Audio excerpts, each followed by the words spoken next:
on today's episode of the Real Foodology podcast. We want to have purpose. We want to be able to live long, healthy, happy lives. And that's really what drives all my work I'm doing today. Hi, friends. Welcome back to another episode of the Real Foodology podcast. Today, I sit down with aging expert and FreshRx Oklahoma co-founder Erin Martin. She joins me to challenge the idea that disease is an inevitable part of getting older and to explain why reconnecting with nature, local food systems, and generational wisdom is the real path to longevity. Erin breaks down how her produce prescription program has reversed type 2 diabetes, rebuilt local regenerative agriculture, and proven that healthy communities are economically stronger communities.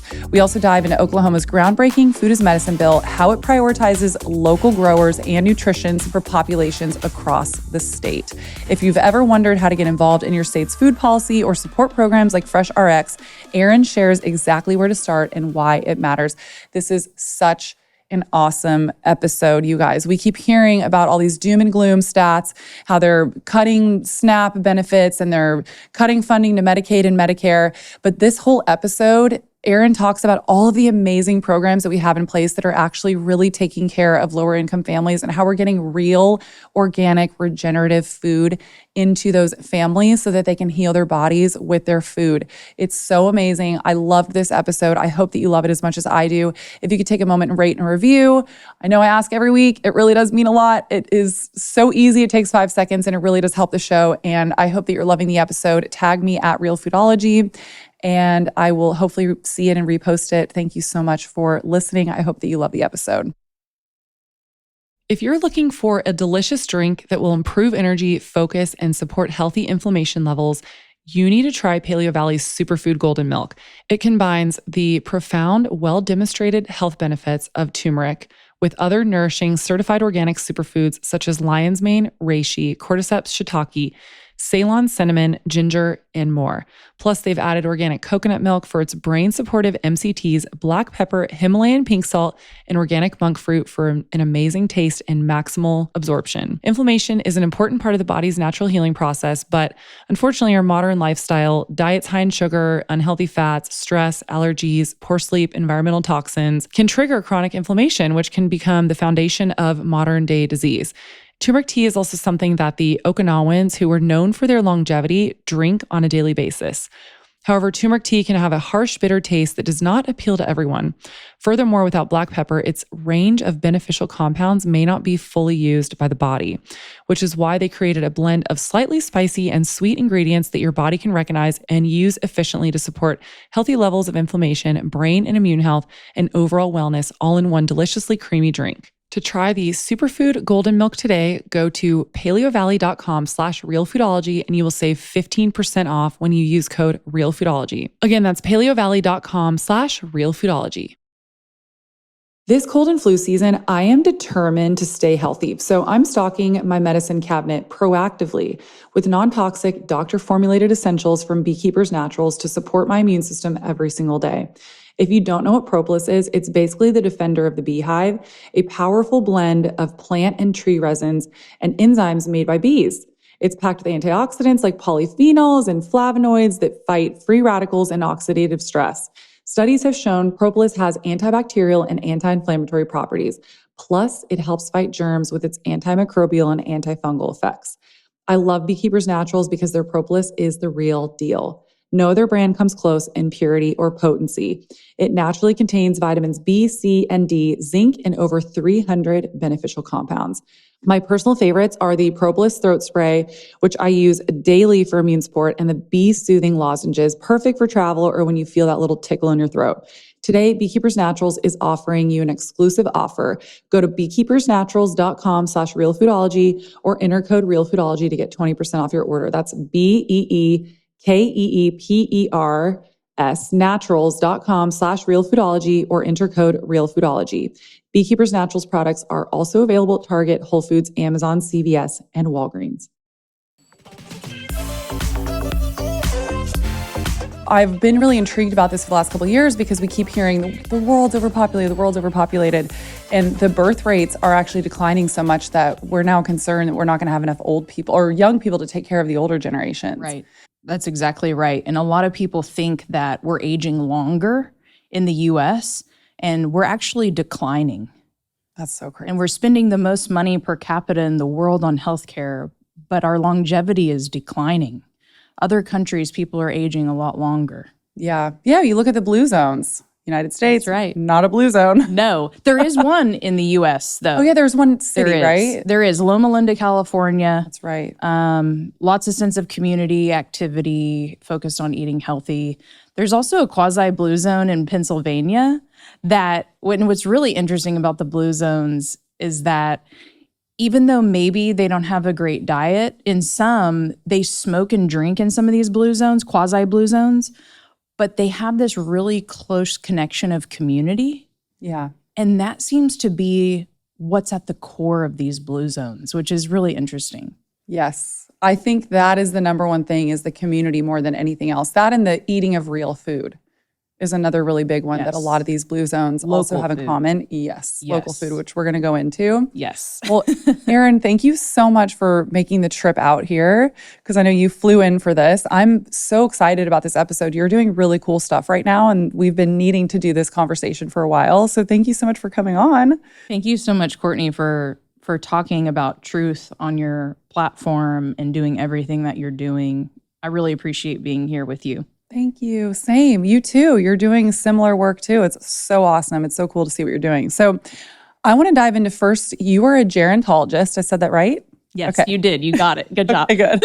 We were talking about before recording and I was like, I don't actually know how to say that term because it's something I had never heard before. Yep. So can you explain to my audience, because I'm assuming they probably don't know what that is either. Yeah, they don't. So AARP, which a lot of people know, which is an older adult advocacy group, they formed the Center for Gerontology at the University of Southern California. And they knew that the baby boomer generation was aging rapidly. And actually, if you're 50 or older in the US, you have at least one chronic condition. Yeah. And if you're 65 or older in the US specifically, you're on an average of 15 or more prescription drugs. And we have 10,000 baby boomers turning 65 every single day. And so the founders of AARP really saw this as an issue and knew that we would need older adult advocates, people trained in issues of aging. So in the School of Gerontology, we study the social impacts of aging, the cultural impacts of aging, the psychological impacts of aging, and the physical impacts on aging.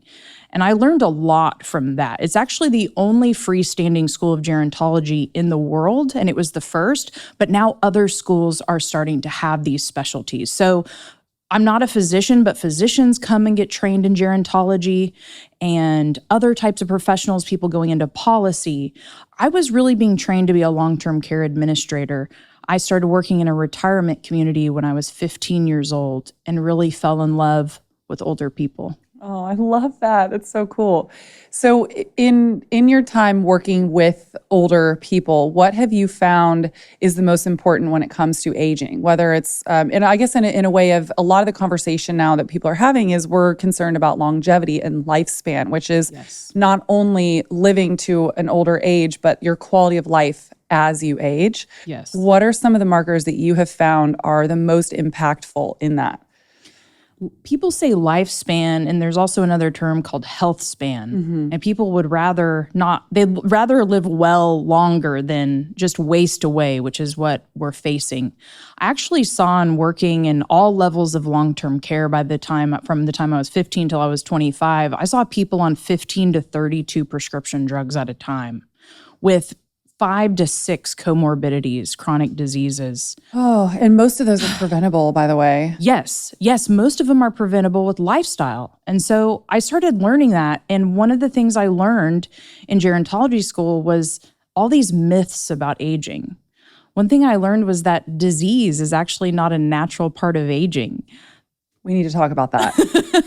Yeah, absolutely. And so I realized that some of the core things that we were kind of talking about with the blue zones is good quality food. That food has a huge ripple effect on someone's health span, their longevity, their quality of life, their mental health, their physical health, their spiritual health, all these things. And then really the core of that and what happens around more local food focused communities is community, Yeah. is connection with community, and really having a purpose. And one thing we've really destroyed for older people, and we'll be old one day too, Yeah. is we've destroyed their purpose in our society. And, you know, a lot of people really dismiss elders, and they think, oh, they're worn out, they're not in touch with us. But really, why even Native American cultures value and think that elders and children should be together is because actually they're closest to the Creator. Children are just coming from the Creator, and elders are about to go back to the Creator. And so it's something that I've tried to help my peers understand, that one day that's going to be us. And we want to have purpose. We want to be able to live long, healthy, happy lives. And that's really what drives all my work I'm doing today. So how do we cultivate a society where we can help elders have a purpose? Because, I mean, there is that concern of as you get older. I mean, I remember, so my grandparents are a great example of this, actually. I was always in awe of this. My parents and I would always talk about how my mom's parents were, I mean, into their 90s. They were still having dinner parties with their friends. They were still very active, very social, very, you know, in their communities. But, you know, there did hit a point where my grandma couldn't drive anymore. And there was like certain barriers there where it made it harder for them to have community. So how could we recultivate that again? It's really about showing the value and providing respect to them and really nurturing, like, make sure your children are exposed to your folks. Yeah. Make sure, you know, we're really the only culture in the world that doesn't live intergenerationally. It is cultural for people to take care of their elders and to respect that and be more in touch spiritually with that. And what's really unfortunate is, you know, things like you and I are really passionate about, like food, it's really separating us where it really can connect us and heal us. And so I'm really just trying to nurture a culture around community. And I think that respecting elders and including them in that culture, it just comes with that territory. Talking about this actually makes me really sad because the way that you're talking about how we kind of, as a society, we dismiss elders. And I think you made such a great point about, my husband and I have been talking about this recently, just as we're seeing our parents start to age more and we're trying to figure out, I mean, both our parents are in great health and super active, so we don't have to worry about this now. Right.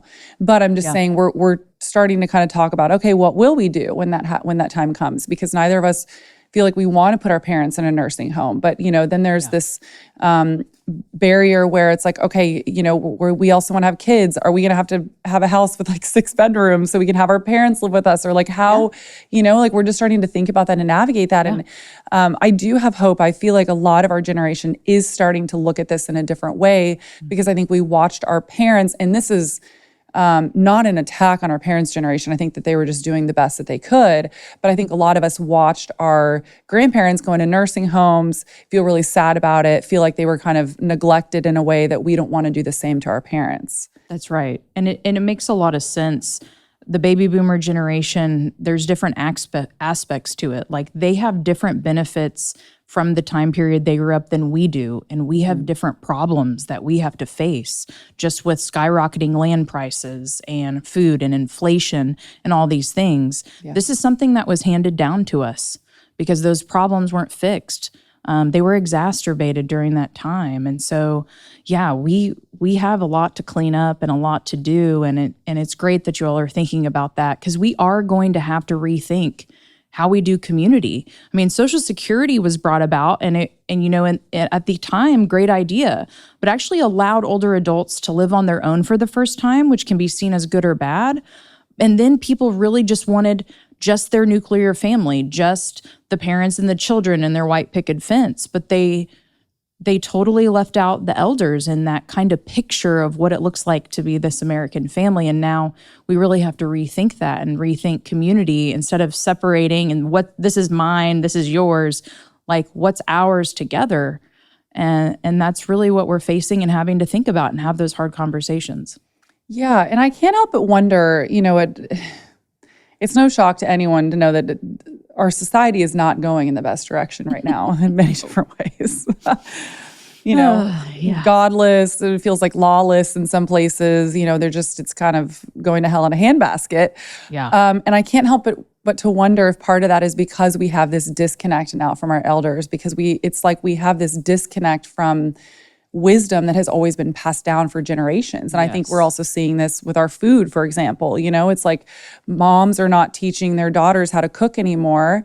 Right. And, it's like all these little things that we pass down from our elders, and we're not really doing that anymore because we're not living with them. They maybe are in a nursing home. And I get it. Like, we're busy. Society is different. Life is different. But I can't help but to wonder if that's also part of what is causing our society to go downhill right now. Yes. The wisdom is super important, and there's things that you can't just learn on a YouTube video. There's nuances to life, and there's also things that never actually change about life. There's lessons in their wisdom, even though they're not growing up in like the technological society that we've grown up in. There are still good and true values that are applicable for generations and eons that we want to learn from. When I was 15, growing up in this retirement community, working there, I really wanted to learn from my elders' mistakes so that I could grow. And that's really what they're there for, is to stand on the shoulders of them. And they've done a lot of work to get us here. So let's not repeat these same mistakes and learn from this wisdom. And because we've really become detached, our lives have become busier. We're not slowing down to do the things that are good and true, like growing our own food, which is just one of the many examples. So I think you're right. I think it has a lot to do is that by detaching from elders and wisdom, we're really detaching from ourselves because we're really all connected. Can we talk about the holiday season? Because it's both wonderful and it's completely overwhelming and exhausting. Your regular life continues, work, family, the daily stuff. But now there are gatherings, big meals, gift shopping, and it's all holiday memorable, but you get a little bit out of your routine. Maybe you're eating new foods that you're not normally eating. Maybe you're overeating a little bit because you're going to all these holiday parties, and the result, your body feels it. That heavy bloated feeling after dinner, the food coma after eating foods that your body is not normally used to. Maybe you're eating more sugar than normal. And that uncomfortable fullness and feeling that lasts for hours. Here's why. Stress and maybe a diet that you're not normally eating slows down your digestive system. You produce fewer enzymes to break down all that rich food, and this is why I take Masszymes. It's a full spectrum enzyme formula with 4 times more proteins than the leading brands and 18 different enzymes to help break down proteins, fats, and carbs so your body can actually process those holiday meals, which means better digestion, less bloating, and more energy to actually enjoy the holiday celebrations, and you can be with your family. Now, here's what you get as a listener. Go to buyoptimizers.com/realfoodology. You'll see a limited time special on their best-selling Masszymes. This exclusive offer gives you 30% off Masszymes on your first subscription, a free 30-count bottle of Magnesium Breakthrough for sleep support, the Biological Optimization Blueprint for free. And the regular price of this offer is $72, but for a limited time, you can get it for just $28. That is a total savings of over $44 when you use code REALFoodology. If you're there during the 12 Days of Wellness sale, you can also grab select daily deals on other products with savings up to 32% off while you shop. If the promo is passed, you're still covered with my exclusive code REALFoodology that always gets you at least 15% off. Lock in your sleep, support your body. Go to buyoptimizers.com/realfoodology and get your Masszymes today and the limited time free gifts. 2 of the most powerful supplements for women's health are whey protein and creatine, and they're often misunderstood and seriously underrated. Studies show that women have about 70 to 80% lower natural creatine stores than men, which impacts muscle function, brain energy, and even mood. Puri Creatine Plus combines pure creatine monohydrate with taurine to support strength, performance, and cognitive health. It's especially beneficial for both pre- and postmenopausal women. Like everything Puri makes, each batch of Creatine Plus is third-party tested for over 200 harmful contaminants and clean certified by the Clean Label Project. You're not only getting clean, safe ingredients, the test results are published online for complete transparency. Just scan the QR code on every product to see your exact batch's results. I use the Creatine Plus in a couple different ways. One way is I will make a whey protein shake in the morning and I'll add in some fruit and some coconut milk and then a scoop of the Creatine Plus.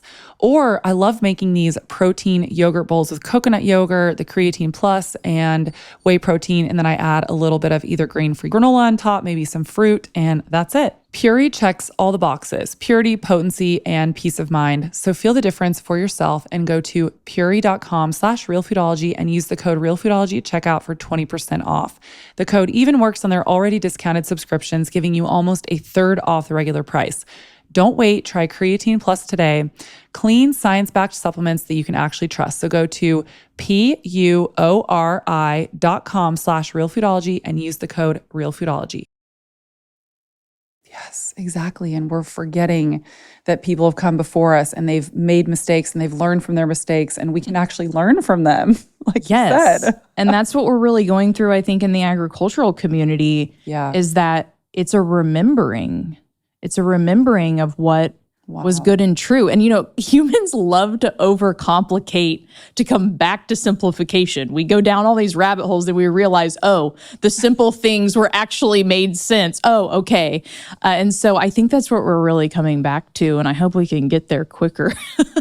Girl, same. I know. I mean, you and I talk about this all the time. We need to be getting back to nature, putting our feet in the soil, eating real food, cultivating local food systems, getting sunlight, getting sleep. It's all the really basic, nobody wants to talk about it. None of it goes viral because it's boring. Yeah. But it's the stuff that actually really matters and works. Yes. I think it's sexy to grow your own food. I agree. We need to make this a trend again on Instagram. Yes. Well, and do you know the statistic? This one always blows my mind.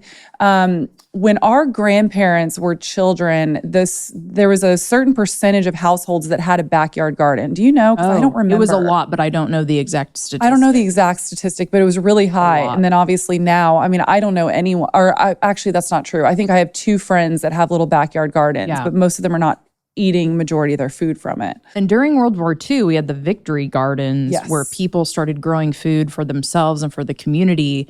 And I really think that we're going through a modern day movement like the victory gardens, where this is the opportunity where the victory gardens really went across party lines and everybody was chipping in to do this. And that's what we need so bad today is this can be the modern victory garden mission of our time is we got to get back to these local food systems because that's what's resilient. That's what we can depend on in a crisis.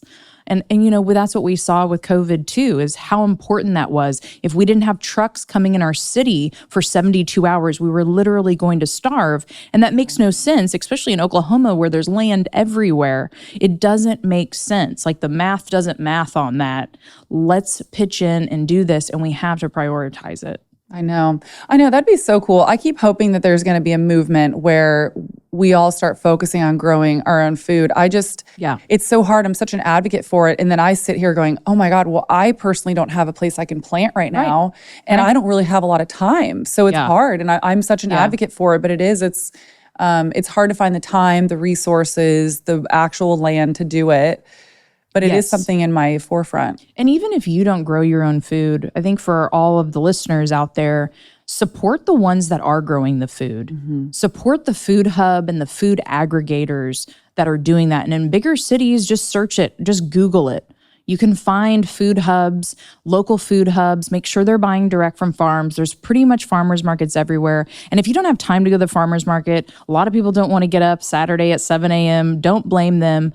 A lot of them, like the Tulsa Farmers Market in Oklahoma, they're doing a CSA to go, and CSAs are community supported agriculture. And it just means really kind of like a weekly subscription to a farm, and you can get them shipped. Our friends at Sovereignty Ranch, right? Yep. They have a CSA. And so when you can, and you don't always have to, it doesn't have to be 100%, but really any dollar matters to this community, and investing and voting with your dollars like this. So I just encourage people, when you can, buy local, even at grocery stores, like natural grocers.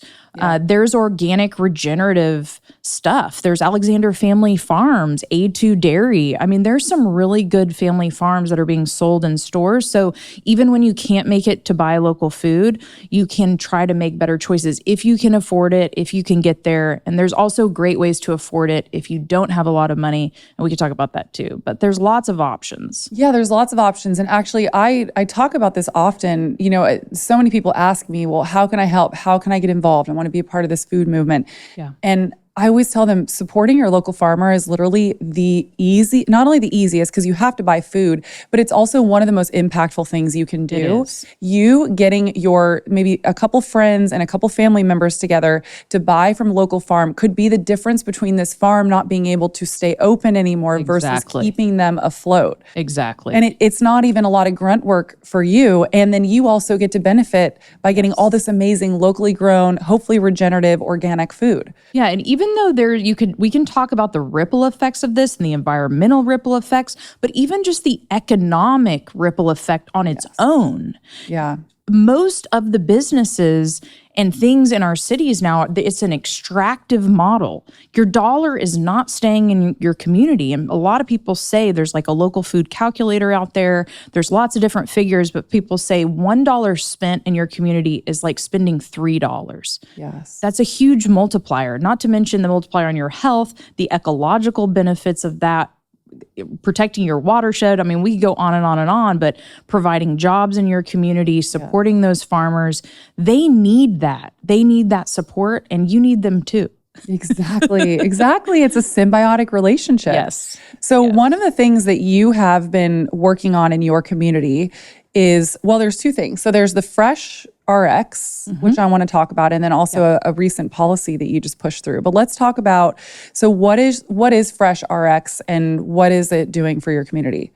So FreshRx Oklahoma is a produce prescription program. We get referrals from primary care providers and endocrinologists and dietitians and case managers and social workers for people who have chronic disease. We have focused most on type 2 diabetes, and we provide a year-long program for these people. They get free food for an entire year, every other week, about $50 worth of locally and regeneratively grown fruits and vegetables, along with correlating recipes, and then they get education every month. So we have very in-depth education, very well-rounded, very lifestyle medicine pillar type education around sleep, mental health, eating healthy, like understanding their medications. We've done breath work and meditation, really treating the whole person. And then every quarter we measure outcomes.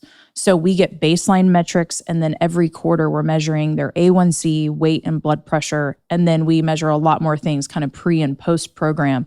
And we provide this program 100% for free for people. It's not another shot. It's not another pill. And at the same time, we're scaling our local food system on the backs of making health outcomes and many times reversing type 2 diabetes. Have you seen instances where people have reversed their type 2 diabetes? Yes, we've seen it actually a lot. People would say, oh, there's just an outlier. But our biggest outlier, last year, a woman lost 132 pounds. She had had type 2 diabetes for a decade. She reversed her diabetes in 8 months and came off of all of her prescription drugs. That is so cool. Wow. Just by following this FreshRx program? Just with vegetables and education. Imagine that. I know. I mean, we could make such a difference if we could change our food system and have people eating whole, real, fresh foods from our organic, regenerative farms. We're trying. Yeah. So how does that work? How is it free for people, and how do they sign up? Do you have to be in a certain age bracket, and is it through like an HSA or? Very good question. So most of the people that we serve actually are low income on SNAP. Okay. And so how the program began is there was a doctor in North Tulsa. And for people that don't know, Tulsa's North Tulsa area is a predominantly Black and low-income area. Because of the Tulsa Race Massacre that happened in the 1920s, a lot of people were displaced there. And there's actually the highest mortality rate of diabetes in our county in this area. They didn't have a grocery store for 14 years. And they were compliant with going to the doctor's office, taking their medications, showing up to their appointments, but they were getting worse, and it was the food. And so this physician came to me, and he had heard about me, and he said, could you help me prescribe food? And I said, I would love to do that. And so this was actually during the pandemic where a lot of people were concerned about food shortages, and a lot of the cracks in our society was really showing, and I had some free time. So I fundraised over 4 months over Zoom and raised $185,000 for 52 patients to start. And we had such great success. So it's been funded by grant dollars. And in 2022, we were also funded by the USDA through the produce prescription grant, through the Farm Bill. And now we've served about 500 people, and now we get referrals from 22 primary care providers in Tulsa across 6 health systems. Now we're in this big transition. And we'll talk about the bill in a second, but the big transition, and even federally, there's programs like this all over the country, and not just produce prescription. There's medically tailored meals, there's medically tailored grocery. So there's different types of programs, but all creating these incredible outcomes. And so they've been funded by philanthropy for a long time. They've been around since the 80s, but now we're going through this transition to say, shouldn't healthcare pay for this? Most people have no idea that traditional nonstick cookware is loaded with forever chemicals. A study from the Ecology Center found that 80% of nonstick pans contain Teflon, which are also known as PFAS, also otherwise known as forever chemicals that can leach into your food and your home. And a brand new study in the Science of the Total Environment found that one scratch on a nonstick pan can release about 9,100 plastic particles into your food.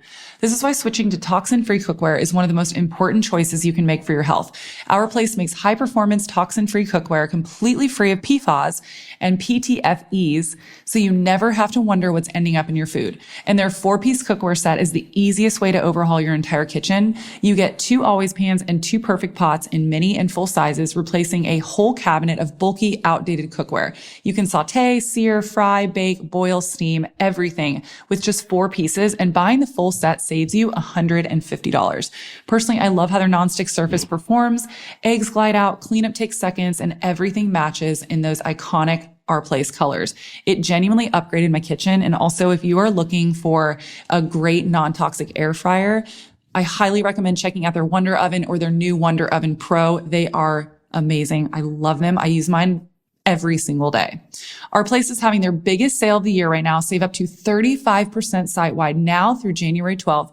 Head to FromOurPlace.com/RealFoodology to see why more than 1 million people have made the switch to Our Place kitchenware. And with their 100-day risk-free trial, free shipping, and free returns, you can shop with total confidence. Shop the Our Place holiday sale right now. No code needed. Just go to FromOurPlace.com/RealFoodology. Something that I struggle with is staying focused. And I found out a couple years ago that probably the reason why that is I have lower levels of BDNF in my brain, which is brain-derived neurotrophic factor.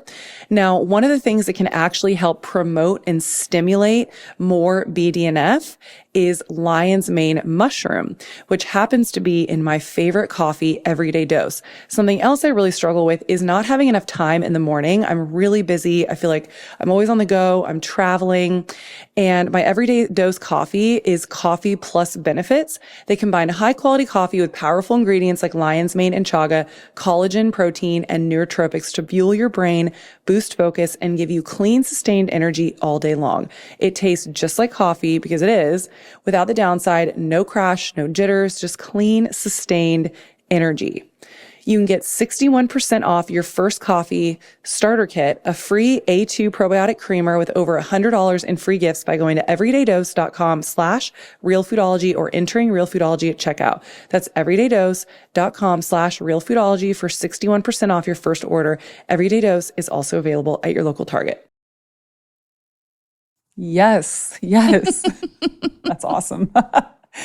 It should be. It should have always been this way. This is what I don't understand about our healthcare system is we just throw everything at it. It's so reactive. We throw everything at it after it's already become a problem. Band-Aids. And then exactly. And then we're paying 4 times, sometimes 10 times the amount that we would have paid if we had just prevented it in the first place. And I don't understand why healthcare is not more inclined to go to a more preventative model. It would save them trillions. I know. And I really wish even food as medicine was in a more preventative stage. It's really waiting till someone has horrible, uncontrolled chronic disease because it's easier to measure the cost savings from that. We've saved our state probably close to $10 million in healthcare cost savings. And it's obvious that they should be doing this. But the problem has been that healthcare is in this fee-for-service model. And it's been going through a change for some time, but it just means every time you want to go to the doctor, even if they fix something or not, they get paid. Yeah. And now we're really switching over to a value-based care model. Ideally, it's not a perfect transition, but hospitals started getting fined for readmissions.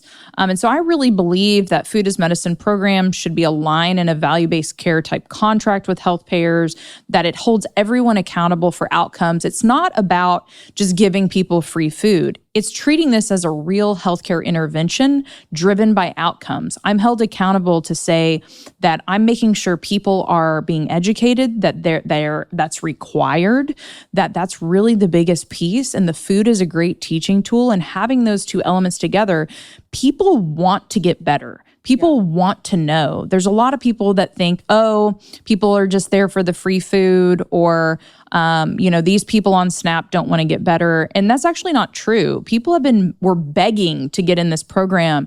And the commitment, we do screen for people who are ready to do this. It is a commitment. But the vast majority of people, when you give them the right tools, they do it. And when they start losing weight, when they start having more energy, when they can keep up with their grandkids, they just keep going, and they're not going to look back. Once you feel better, they don't know how bad they feel until they start feeling better. And really, when they enroll in this program, it's the first time that anyone's ever told them that food could heal this. Food could heal the pain. It could heal anxiety and depression. It could heal their type 2 diabetes. It could put them in cancer remission. It's the first time that anyone's told them this, and they've had these chronic diseases for decades. And so that's how this is free. We don't think that consumers should have to pay for it. We don't think farmers should have to reduce their price for it or donate food. We pay them well, and we raise the money to do this. And now we're going to get the contracts with health insurance to continue paying for this as a healthcare intervention. This is so awesome. Okay, so you mentioned that this is through the Farm Bill. Does that mean that every state in the U.S. has some sort of iteration of this? Yes, almost all states have. About 46 states have received this funding to do different pilot demonstration programs for produce prescription through the Farm Bill. And there's being utilized? Sorry to interrupt. No, that's... Oh, they are? Yeah. Okay. Yeah, they are. And this has been being funded for quite some time, almost 10 years. And so they're learning lots of things. What they're actually finding is people in these programs actually eat more fruits and vegetables than the average American. And these are people on SNAP and low income. And so these programs are doing really well. But the thing is, the Farm Bill has been footing the bill for these health outcomes. And so the argument is healthcare is way bigger than the Farm Bill. And they are losing money hand over fist. The hospitals actually want to pay for food as medicine because they're losing money on people with chronic disease. They were not designed for these types of frequent flyers, as they call them. They weren't designed for this. Healthcare was designed for emergency medicine. And so even hospitals want to see these programs happen. And so we have a little ways to go, but I think we have a lot of alignment on this. We're starting to see these bills pass in states all over the country. And so I'm really hopeful that this could get federalized at some point, and that every insurance will be paying for this, not just Medicaid and low income, but Medicare, commercial, employer insurance. I mean, why wouldn't they? It saves them a ton of money. I know. Well, my fear, I was just sitting here thinking, okay, Big Pharma is going to be lobbying against this super hard. Yeah. And actually, like a lot of us in the food as medicine space, it's really important for people to know, there's a kind of a mixed bag of people. A lot of people they think if we're talking about helping the most vulnerable with the most chronic diseases, wouldn't we want them to have the best quality food available? Yeah. And wouldn't we want to scale a food system that we can trust on the backs of this food as medicine movement? Yeah. But of course, big agriculture wants a piece of the movement. And so there's a lot of fragmentation. And so I think it's really important for people in the regenerative movement, in the health movement, lots of people on your show or that watch it, to understand those dynamics and to be at these tables. And what's really great is in several pieces of legislation, and maybe some coming, there is some requirements around sourcing. You'd be surprised that I would say, and I might be generous here, 90% of the food is medicine movement, they don't know anything about where their food comes from. That's pretty wild. Yeah, it is wild. How? I don't know. I know. Well, a lot of these movements came up kind of through food insecurity and kind of through food banks. And food banks really aren't agricultural entities. Some do, some are better than others, but they're really handing out a lot of commodity stuff. And so they don't have a lot of connections with farmers. That's not to say all of them don't, but so that's kind of where that movement has come up. But now that we're seeing all this movement around regenerative ag, I really think the sweet spot, the sweet spot is between food as medicine and regenerative ag. And it's a really beautiful thing to watch people come together around that. And we come from all different walks of life on any sides of the aisle, and we really agree on this. The nutrient density capabilities of regenerative ag, it's mind-blowing, and I think there's going to be a lot more data to support this. And I think as that becomes more evolved, healthcare is actually going to care about this, because if they're prescribing food, wouldn't they want it to have a lot of nutrients in it and create outcomes? Exactly. You would think. You'd think they want the best outcomes. Yeah. Yeah, this is wild. We should talk about this, because I've actually been diving into this more, because I'm working on a personal project right now that I can't fully share about yet, which I could tell you about after. But I've been looking into the nutrient density and what the studies are actually showing as far as what conventional agriculture produce looks like nutrient dense wise versus the regen agriculture. And it is stark. It's crazy. It's mind blowing. It is. And it makes sense, though. I think about this from a common sense standpoint. When you look at the way that we farm regeneratively and how we put so much focus on the soil and its ecosystem in there is what creates the food for the produce. So, of course, if we're destroying that ecosystem, it's not going to have as much nutrients in there. Yeah. And a lot of people don't understand that soil has anything to do with food. I didn't. Yeah. I knew I had connected food as medicine in the gerontology school, in my studies, in the blue zones, and I went to Italy and got to see all of this kind of stuff. But I still hadn't connected it to the soil or to farmers. And so it took me a long time. It takes a long time. And then I was fortunate to get trained by the nonprofit Kiss the Ground in Los Angeles and really learn about the soil science. But once I started reading it, I was mind blown. I didn't realize how depleted our food was. But how much more we could restore and how quickly we could restore the nutrients in our food. I think it's a critical thing that once you see it, once you see the science of it, and there's going to be more coming out, people are going to be mind blown by that. I know. It's cool. I love it. Regen agriculture is my favorite thing to talk about. It's the best. And my friend Kelly and I talk about this all the time. We're just like, we want to make it cool again, because for some reason, like farming and agriculture is not like cool to people.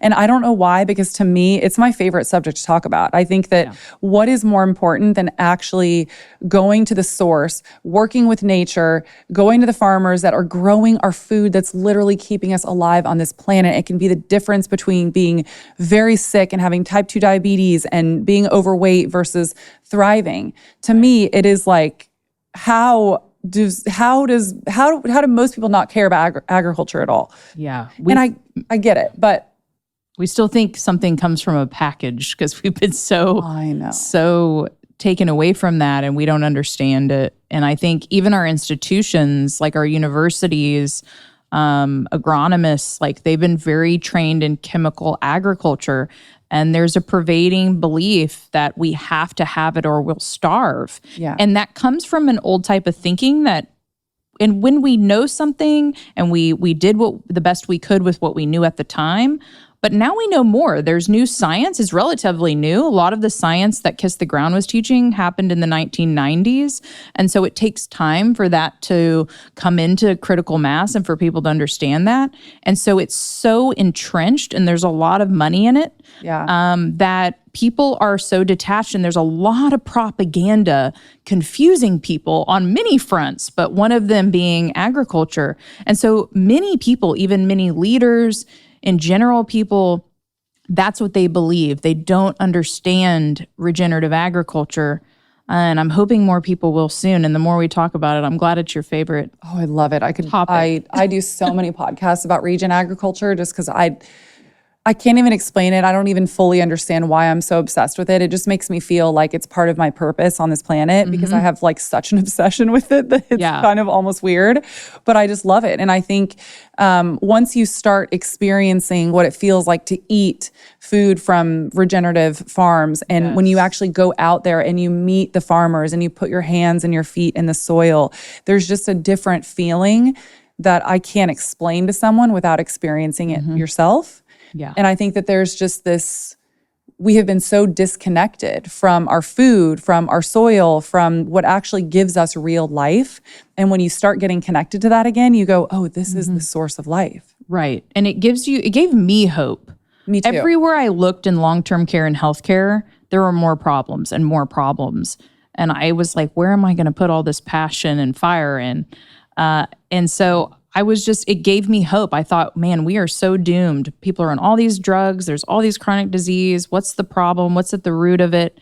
And it just gave me hope for the first time in a long time. It's like, I didn't realize that there was literally barely any nutrients left in, you think you're eating healthy. You think you're eating amazing if you're buying organic at Whole Foods. And you realize that even the USDA says it loses 10% of its nutrients every single day, and the average age of a fruit or vegetable in a grocery store is 14 days old. Oh, that's crazy. So do the math there. Like, what's left in the food?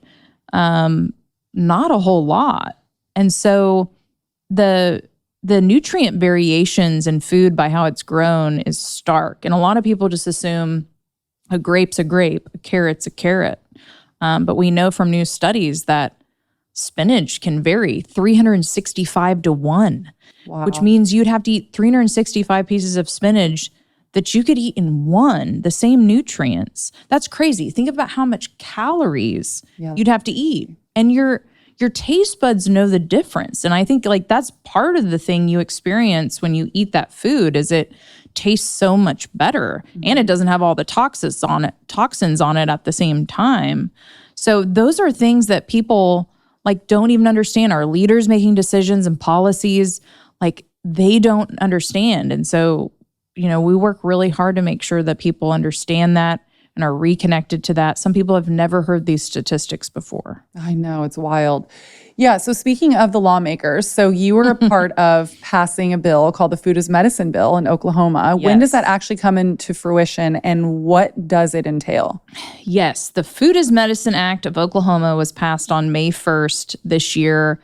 Super exciting. The end of 2023, we formed the Food as Medicine Coalition of Oklahoma. There are Food as Medicine coalitions in many other states as well. We're actually, I think, about the 17th state that has passed some type of legislation on this. So Oklahoma's first of 25 of something, which doesn't happen often. This requires the healthcare authority that governs Medicaid, which is state Medicaid for low-income folks. It requires them and the managed care organizations, so the health insurance contractors that provide this service, so that's Aetna, Humana, and Centene in Oklahoma, it requires them to provide these services. So implementation takes a little longer than just the bill going into effect. It actually was expedited in effect on July 1, and they're working out the details. We're a part of those conversations, and so we're hoping that this can get launched as soon as possible, but it takes a little bit of time. There's multiple different pathways the state can go through. They can even unlock federal dollars, which is a little bit longer of a process. New York just started theirs. Massachusetts has had one since the beginning.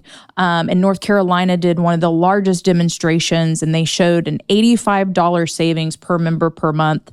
One thing that really helped us in passing this was the state was asking us when we were talking about this, what's the ROI on this? What's the return on investment? When are we going to see our money for this, Erin? And so one thing we did is we took our data from the first 3 years of FreshRx, our outcomes. We got an actuary firm. They took actual claims data from state Medicaid of Oklahoma, and we're small there. There's 118,000 people with type 2 diabetes on state Medicaid. They said if we served 5% of those people, that's a little under 6,000 people, and we had a 75% success rate like we've had, We've saved the state up to $28.5 million net savings. Wow. That's not a small number. And that's 5% of the people. Wow. And so I always say, like, this is a no-brainer. This is a time. I think we have alignment at the federal level, at state levels. I think this is actually something everybody agrees with. Actually, we had 5 unanimous votes on this bill in Oklahoma, and the final was 76-8. Wow. We agree. That's we agree on something. And this is something I think I got so discouraged by all the fighting and everything going on. And I thought, I really want to pick something that's unifying. And so this has really been it. And I'm really grateful. Other states are looking to see how we implement this. We're hoping many other states will follow suit. And I'm hoping, well, why don't we let's just federalize, hey, Dr. Oz, let's just federalize this in Medicare for 67 million people. The data's there. These programs have been done. It's a no-brainer, and it's got a 5 times ROI. That's so cool. This is so exciting. This is one of those things that I remember when this got passed through, I was like screaming in my house. It's like, oh my God, this is huge. Like, this is huge. It's huge. Because this is now, it has created a blueprint for other states to also follow suit. Yes. And like you said, hopefully we can get this in federally. Yes. So I'm curious, because there has been so much conversation about Medicare, Medicaid, SNAP cuts and reforms and all this stuff. Have you seen any of this be affected by that?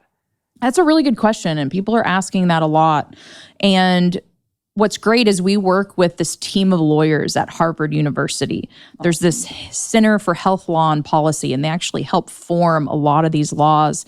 And they help advise us when these new memos come out from CMS and people are making assumptions or reacting to them, or this means food as medicine is going away. They help us ground back into what's the law. And they're actually saying that, no, this is very much in alignment. These 1115 waivers that a lot of the food as medicine programs are being funded through are still going to be approved case-by-case basis. Cost savings is still important. From my conversations with HHS, Health and Human Services at the federal level, they're supportive of this. There's a lot of different things about healthcare, maybe paying for food, and there's some things we need to iron out. But ultimately, I don't think this is going to detract from this movement. I think it makes this movement more important than ever. I think that it also proves that people on SNAP can get better and want to make choices. It really affects all of us. We all need access to these programs. And I think the health insurance is going to want to pay for it more now than ever because they're losing money on this deal. And so I don't think that it's going to be affected. I think it does change who can qualify for Medicaid, and so who would actually qualify for these programs that are still very much in the Medicaid space.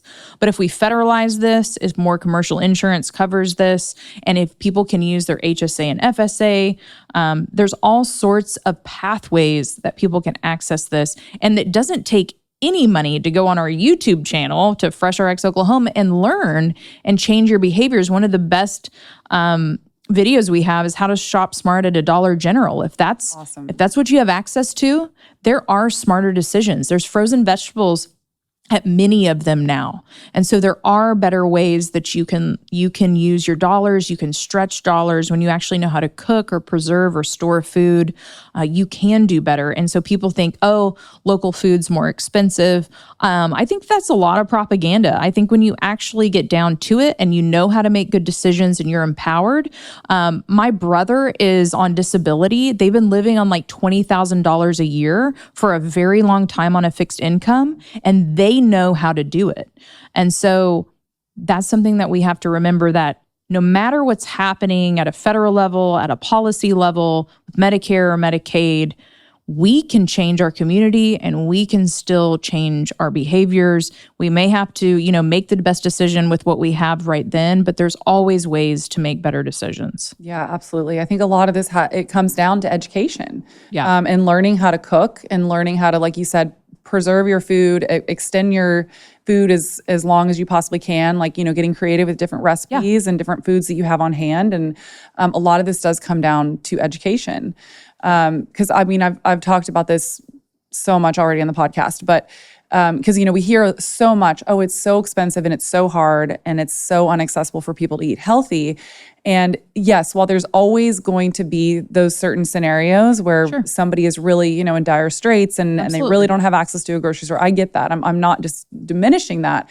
Yeah. But when I was first learning about organic food, I was working 3 jobs and I was barely making my rent, like not doing well. And I figured out how to make it work, but I had to be real scrappy and learn how to cook every meal at home. I wasn't eating out. I certainly wasn't Postmating or anything. So a lot of it was I had to teach myself how to make meals that I could really budget out and stretch out my dollars as much as possible. Yeah. And I think that there is also a misconception that food, because we're always told, we can deal with this later. And once you have a disease like type 2 diabetes, you're just going to be on medication for life. There's nothing you can do about it. There's so many people, you said this earlier, where they don't actually know, wait, so if I changed my diet and lifestyle, I wouldn't have to be on this medication anymore. I wouldn't actually have to suffer with this disease anymore. Again, there's always going to be exceptions, but majority of the time, you actually don't have to anymore if you focus on eating real food.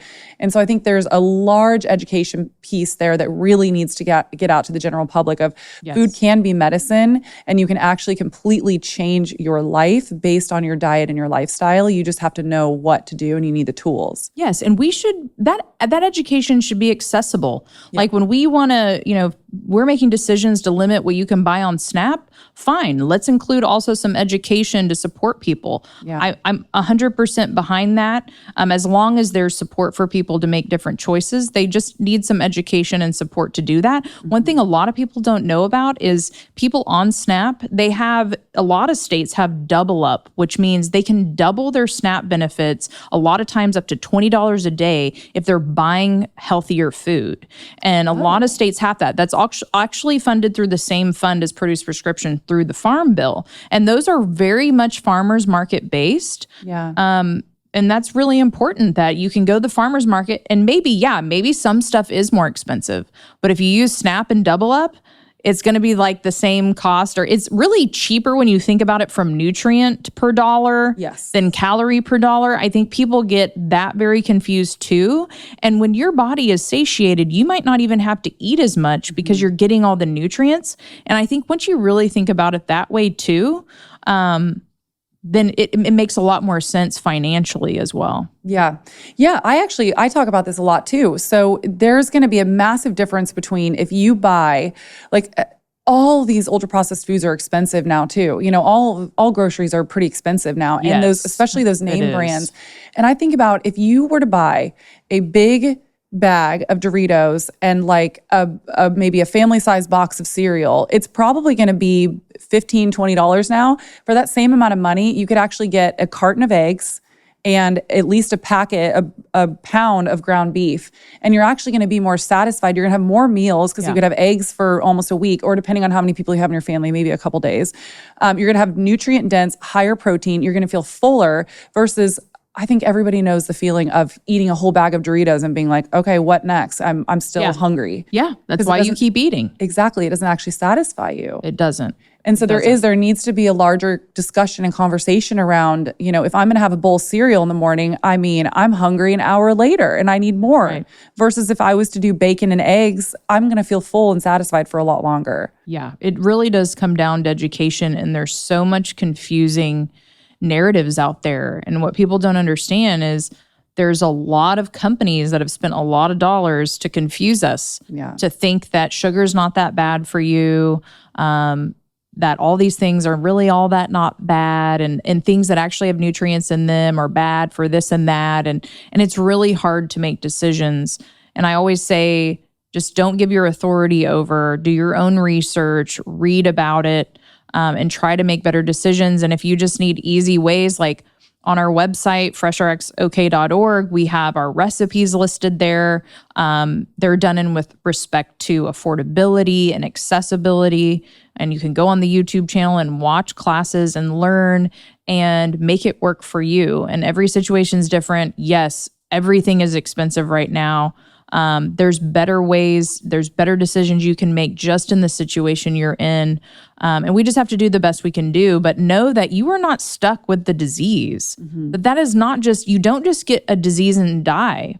There's people that die of old age on 0 prescription drugs. And you can have that too. You really have to say no. And you really just have to have the courage. A lot of us have had to have that courage that, I'm not going to eat that thing. I'm not going to use that shampoo. I'm not going to do that because these things are harmful. And I hate that it's so confusing for people. I know. And that's why these food as medicine programs are great. They provide all that education. They provide access. They provide dignity to people, empowerment. Like, it's not just some handout. It's these incredible programs. And so I think these programs are vital. I think we have to integrate them fully into healthcare. I think we have to prioritize sourcing local food. Michigan included that. They actually included 30% procurement of local food. Hawaii made it a mandate that they would source all local food for their food as medicine programs. And as we do that, we're going to start to see that people can access this that aren't even in the programs. Like even in Tulsa with our little group of farmers, more variety is available to people. They've been able to scale their production because of this. So more people have access to this food than just our participants. The community does.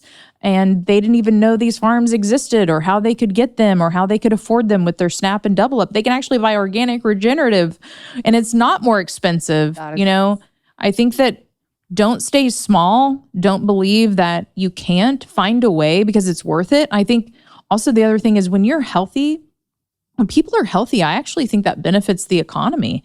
I think that if you're feeling well, you'll be more productive. You'll choose better relationships. Just think of all the things and all the ripple effects that could happen to your life. It's worth doing. There's so much education at our fingertips, albeit lots of confusing stuff. But search it out, like look at it, try different things, eat more whole foods. It's actually not more expensive. That processed stuff is absolutely junk. You don't want it. Keep listening to Real Foodology and learn a ton of real stuff. Find those people really speaking truth. I'm sure most of the people you've had, if not all, are, incredible people to learn from and probably all have tools that people can find. We can do it. We just got to do it together. Yes. And we need to help our communities and also give people resources on how to do this. And actually, I was thinking about this. I'm not sure if we've entirely answered this yet. So in order to be a participant in this, do you already have to be diagnosed with something, or can somebody that's just on SNAP sign up for, or do you have to sign up for it? How does that work? Yeah, great question. So our program, you have to have type 2 diabetes in our program. About 60 to 70% of our folks are on SNAP, but you'd be amazed that actually people even on commercial insurance are saying they're food insecure, or what I'd like to call nutrition insecurity more specifically. But there are programs where you can qualify just for being food insecure or having any type of chronic disease. And even our partner, Muskogee Creek Nation, we're home in Oklahoma to 39 tribes. Muskogee Creek Nation has a federal pilot for produce prescription through Indian Health Services, and they're serving both pre-diabetes and diabetes. So getting a little bit more in that prevention realm. I hate that people have to have that. I would argue we want to keep people healthy, that there's a lot of cost savings there. USDA did just first fund their first cancer produce prescription program. Awesome. There's programs for people with PCOS. There's great maternal health programs that prevent preterm labor. They have healthier birth weight because of imagine that, just food. Right. So we've seen people in our program who were partially blind not be blind anymore because of all the inflammation that happens with diabetes around your veins, which includes your eyes.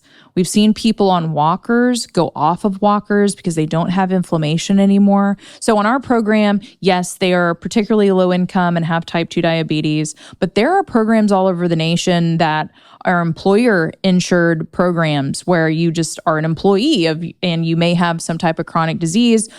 We would love love to expand all metabolic disease. And we really believe that our education is malleable to all different types of diseases. People always ask, well, what's the one vegetable people should eat with type 2 diabetes? And I think people don't understand. It's like a well-rounded diet for anyone really heals people. Yes, there's nuances with different things, but they're seeing incredible things. Lifestyle medicine, American College of Lifestyle Medicine, they're seeing some people come off of kidney dialysis. I mean, anything is probably possible. I think we don't know the real limits of that ceiling. I think there's a lot more to know, but so many of these programs, they're low income. How ours are referred is we made a prescription form for doctors that actually write prescriptions for fruits and vegetables and send that to us. Now we're a little bit more sophisticated. We have a system. If you go on to our website, you can see a tab for providers or patients. Patients can even self-refer. And then we have physicians that make referrals too. But it works in many different ways. Some organizations, they screen them for food insecurity and a chronic disease, and they give them like a voucher to the farmer's market. Or there's even debit cards for food as medicine programs that they can use at retail stores. So cool. Ours is a multi-farm CSA model, so we buy direct from farmers. We didn't go the farmers market route just because we wanted to be able to provide education right there, and we wanted to be able to also select the certain farmers. And there's a lot of farmers that grow for our program that aren't at the farmers market. We have a few that are, and so we really created this coalition of growers to provide to the patients. So it's free. Once we get healthcare contracts, we'll continue to offer it for free and hope people can come heal themselves. That's so awesome. So obviously if they are in Oklahoma, they can just go to your website. Yes. Do you know or have any resources for people that are outside of Oklahoma that would want to participate in one of these programs? Yes, there is one of the sites that actually has a map of all the programs funded through the Farm Bill, through the USDA, is called the Center for Nutrition, the Gretchen Swanson Center for Nutrition out of Omaha, Nebraska. They go by a few names. Nutrition Incentive Hub is also their other name. So you can look them up. There's actually a map and you can see what programs are in your state. Now, that's not a comprehensive list. There's some programs that are funded privately. There's some that are funded through insurance as well. So you can always ask your insurance. And I think the more people are asking about that, the better. I love that. So you can find it. And then you can actually just search in your state. Georgia, food is medicine, Atlanta, food is medicine, or Texas. There's some programs in Houston, by the way.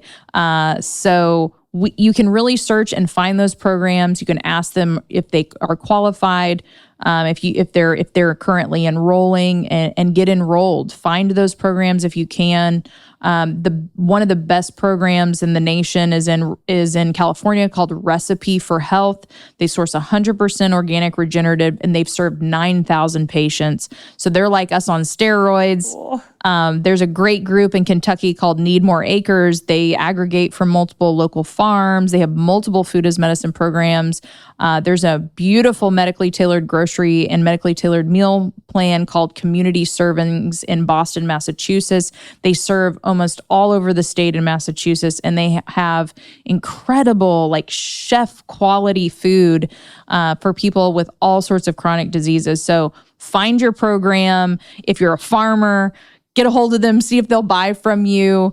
Be at these tables. If there's a Food as Medicine Coalition in your state, search Food as Medicine Coalition in your state or find advocates. And you can always reach out to that Harvard University Center for Health Law and Policy. They will also connect you with people who are advocates in your state. This year, there were 40 states at this convening we had there. So there's 40 states at least working on this, if not more. There's also a group called National Produce Prescription Collaborative. They have state working groups that are working on almost all 50 states are represented. So you can find who's your advocate. And a lot of time, someone working on policy, a lot of times is also providing these programs. So you can find them. Just go out there and look. This is awesome. Well, I get so many questions from people and I don't always know where to direct them. So I feel like this is a great start. We're going to put all those links in the show notes for everybody too. Okay. If somebody's wanting to get more involved on the policy side of things, like the work that you do, what is your advice on how to get involved?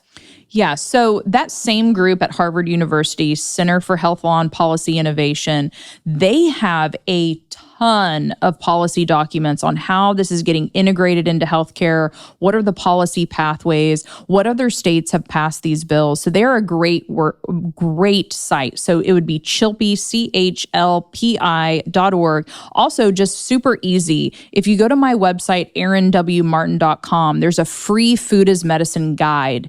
And I have all those resources that I've talked about and many more listed on this guide. So you just put your email in. Don't worry, I don't give out a lot of emails or send a bunch of emails, but you can download that guide. And if you're interested in starting a program in your community, I have kind of steps on how to do that. I have free resources on if you want to start a program, if you want to get involved with policy, if you want to find programs in your area, all of that is on there. And there's tons of free resources. But if you want to save a lot of time and energy, I also offer consulting, and I have helped people set up programs all over the nation and even one in the Netherlands. Oh, cool. I can save you a lot of time and money on a lot of mistakes and things we've learned. But that is a free resource on erinwmartin.com with all of those additional resources listed there. So you can figure out everybody's got a role to play. I think just having people know, like being on your show today, I think having people just know in different movements, environmental movements, in the MAHA movement, in the regenerative ag movement, in the food as medicine movement, in healthcare and long-term care. I mean, this really touches everything. And I think be aware that these programs exist. If there's a way you can partner with them, I think we just need to have more people knowing that these programs actually exist. They work, they have an ROI, and we're reversing chronic disease with them. And let's just make this so they're everywhere. Yes. Oh my God, I love that. I feel like this is a great place to end because that was perfect. Unless if you feel like there's anything else that people haven't heard that you wanted to say. No, I think there's plenty to dive into. Check out those resources.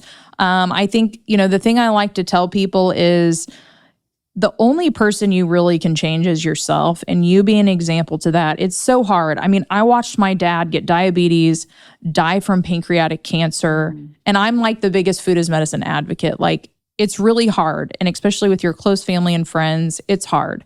You and I have gone through that. When you start standing up for truth about health and changing your life, it's hard, but it's worth doing. Your family, your soul family out there who really believes this, we're out there. Come to conferences, come connect with people, connect with us online. Feel free to follow me on Instagram, Expert on Aging. I'm sure we'll put all that on there, and TikTok, Food as Medicine. And connect with me, whatever your choice of social media poison is, on YouTube too. Just get out there and find out what you can do. We all have a role to play, but start with yourself. That's the hardest person to fix, and it is the biggest reward. It's the most gold you can do. And you be an example to your family and to future generations. And really, what you eat now and what your mother ate and your grandmother ate, it affects the people to come. And we've got to grow strong kiddos. Yes. And that's why this movement is so, so important. Yes. And when you make the changes in your own life, I've experienced this myself. It's so much better just to be a living example and let people come to you. Exactly. Because eventually people will start coming to you and saying, oh my gosh, what are you doing? You seem like you feel so good and you're, have vitality, and people will start asking you. And so being an example for that in your own community will be enough to also help other people. You need to help yourself first, and then that's how you can help other people, is showing by example and leading by example, living that way. Exactly. It's like if I was obese, telling people to eat vegetables, like what kind of example is that? Yeah. And so I have to work on myself. I had to change my diet. I had to come off prescription drugs. I had to deal with mental health challenges. And it's so much better today. And now people come to me. They know, maybe they don't want to say it publicly or ask me on social media, but they come to me privately and ask me all sorts of questions. That is the most beautiful thing you can do, is heal yourself first. And you can do it, and you can heal so many people by starting with yourself first. Yes. I love that so much. And Erin, I just want to say and just honor you for the work that you're doing, because it really is incredible. We have a big mess to clean up in this country, and we need all hands on deck. All hands on deck. And you are doing really amazing work, and you're really helping the underserved, lower income communities that really are getting hit hard by this right now. Yes. And you're providing real resources and real food for them, which is so cool. So thank you so much for what you're doing. And I hope that this will inspire other people to want to get into this work also. And maybe we can start, let's get this federally funded. Yes. Food is Medicine Act, federally funded, where we can help everybody across the nation because we need it so badly. Yeah. Amen to that. And thank you for saying that. And thank you for all your work too. People deserve the best we can get, the best food we can get. And we are the wealthiest country in the nation. We don't really have an excuse. It's true. So let's get to work. Federalization of Food is Medicine Act. Yes. Okay. I know you basically already said this, but one more time, will you just plug everything where people can find you? Sure. Okay. So if you want to learn just about the FreshRx Oklahoma program, FreshRxOK.org is our website. You can find us on Instagram, LinkedIn, Facebook, FreshRx OK, and our YouTube channel for free cooking classes, free meditation classes, free nutrition classes. If you want to follow me specifically and all the work I'm doing across the country, you can follow me at Expert on Aging on Instagram, Food is Medicine on TikTok, Erin W. Martin on YouTube, on Facebook, all the places you can find me. I'm on X as well. And then you can go to my website for that free Food is Medicine guide with all of those resources about how to start a Food is Medicine program, where you can find Food is Medicine programs in your area and get involved with policy at erinwmartin.com. Awesome. Thank you so much for coming on. This was really fun. Thanks, Courtney. Thank you so much for listening to the Real Foodology Podcast. This is a Wellness Loud production produced by Drake Peterson. Theme song is by Georgie. You can watch the full video version of this podcast inside the Spotify app or on YouTube. As always, you can leave us a voicemail by clicking the link in our bio. And if you like this episode, please rate and review on your podcast app. For more shows by my team, go to wellnessloud.com. See you next time. The content of this show is for educational and informational purposes only. It is not a substitute for individual medical and mental health advice and doesn't constitute a provider-patient relationship. I am a nutritionist, but I am not your nutritionist. As always, talk to your doctor or your health team first.